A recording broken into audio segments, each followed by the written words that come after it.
Let's revisit the time when you chose your university field of study.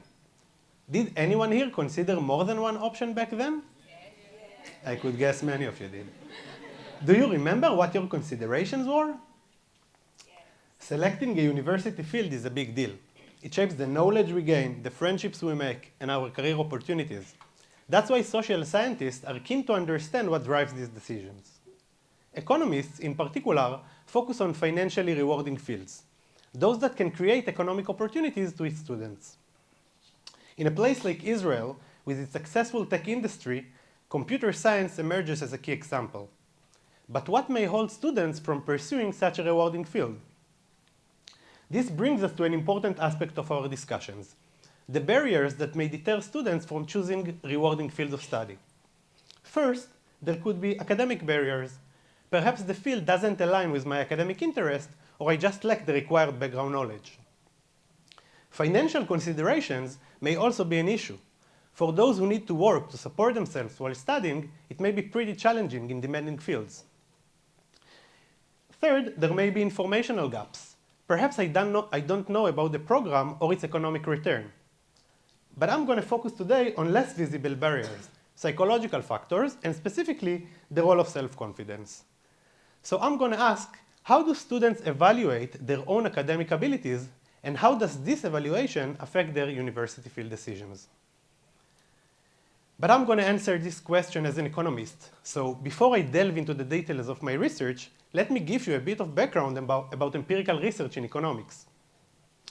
As an empirical economist, I work mainly with data from the Israeli Central Bureau of Statistics. You wonder what's in the data? It covers everything from school to work for all Israeli citizens. So basically, I know a lot about each one of you. I have information on your test scores, university applications, and studies, jobs, and families. Now, don't worry. The CBS takes every measure to keep it confidential, and all data is anonymized to protect individual identities. In my work, I not only analyze this data, I also try to understand the mechanisms or stories behind the numbers. This involves applying statistical methods to learn about cause and effect relationships. Returning back to our question about how confidence affects university field decisions, it's pretty challenging to study this question empirically, especially when we lack direct data on students' confidence levels. You might think that surveys could help us, but they have their limitations, especially when we're interested in understanding the long-term consequences of real-life choices. This is where creativity becomes essential. I decided to use a unique aspect of the data, test scores, and here's some context. In Israel, students take a psychometric test as part of the higher education admission process. This is similar to the SAT in the US and other countries. I know from personal experience that these scores can really shape how we feel about our abilities. A high score can boost confidence, and a lower score may lead to self-doubt. This led me to think, what if we could hypothetically boost some students' scores without directly affecting their admission chances? But here's the catch. Test scores are not random. I can't simply compare students with varying scores because they might differ in abilities, motivation, admission chances, and so on. So how can I create a scenario like an experiment? How can I isolate the effects of score perception from all other factors? To explain my methodological solution, I want to tell you about the left-digit bias, the tendency to evaluate round numbers to be significantly larger relative to their preceding numbers. You've probably seen this bias in action, like when a product is priced at a 5.99 instead of around 6 to make it seem cheaper.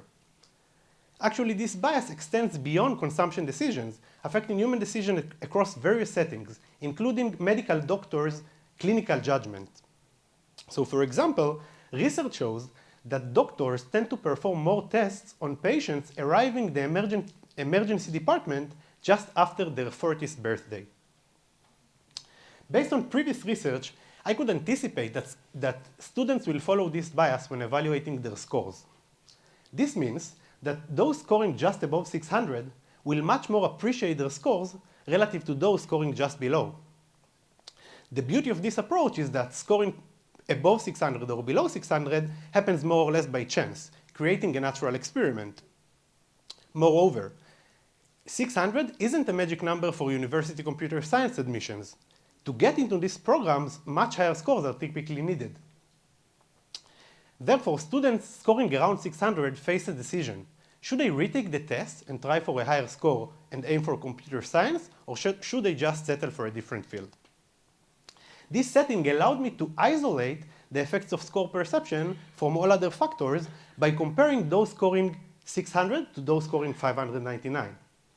They should be identical in all relevant aspects, except for how they perceive their score. Will it also affect their decisions? Let's dive into the results. In this graph, the green line represents the estimated likelihood of applying to university computer science. The y-axis shows the estimated likelihood of applying, and the x-axis shows the first psychometric test scores. The estimation sample includes about 45,000 test takers, all scoring between 580 and 620. And here's the interesting part. What happens at 600 if we estimate the likelihood using data from those scoring just above 600?